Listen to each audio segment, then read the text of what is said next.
रात के ठीक 2:13 बजे मुंबई से दूर एक पुराने जंगल के बीच से गुजरती सड़क पर एक लड़का अपनी बाइक रोकता है। उसका नाम था आरव। फोन में नेटवर्क नहीं, चारों तरफ सन्नाटा। और तभी उसे पीछे से किसी औरत की आवाज सुनाई देती है, मुझे घर तक छोड़ दोगे? आरव पीछे मुड़ता है और उसकी जिंदगी हमेशा के लिए बदल जाती है। आरव देखता है एक बेहद खूबसूरत लड़की, लाल साड़ी, खुले बाल, आंखों में अजीब चमक। मेरा नाम मायरा है, उसने धीमे से कहा। आरव थोड़ा डरता है, लेकिन उसकी हालत देखकर उसे बाइक पर बैठा लेता है। जैसे ही मायरा पीछे बैठती है, आरव को महसूस होता है कि उसका शरीर बर्फ जैसा ठंडा है। रास्ते भर मायरा एक अजीब बात कहती है, तुम मुझे छोड़कर तो नहीं जाओगे ना? आरव हंसकर कहता है, अरे नहीं, मैं क्यों जाऊंगा?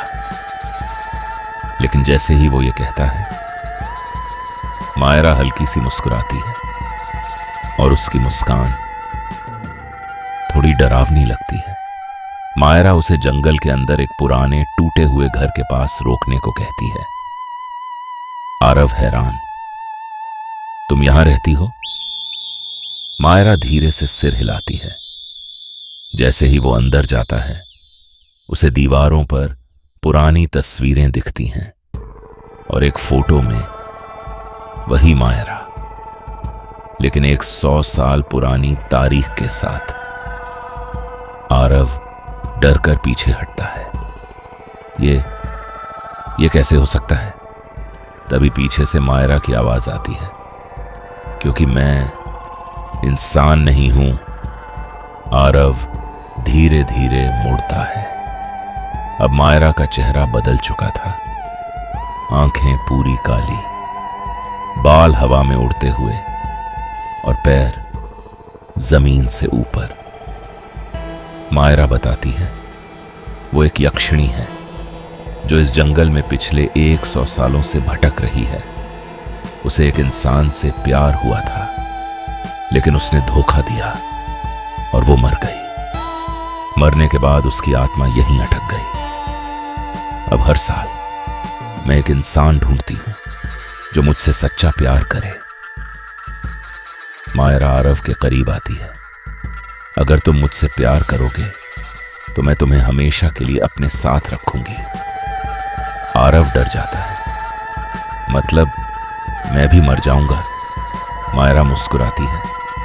हाँ, लेकिन हम साथ रहेंगे। आरव अचानक भागने लगता है, लेकिन जंगल का रास्ता बदल चुका था। जहां भी जाता, वहीं वापस उसी हवेली के सामने आ जाता और हर बार मायरा और करीब आ जाती। थककर आरव रुक जाता है।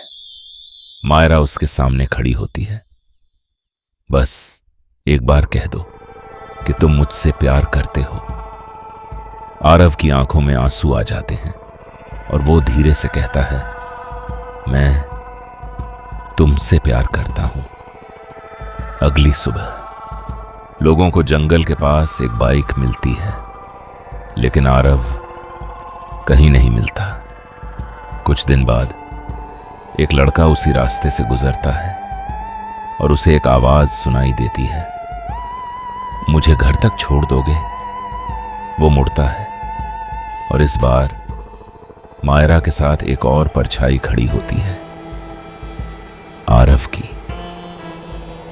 अगर आप कभी रात में किसी सुनसान रास्ते पर जाएं और कोई अजनबी आपसे लिफ्ट मांगे, तो सोच समझकर फैसला लेना, क्योंकि हो सकता है वो इंसान ना हो।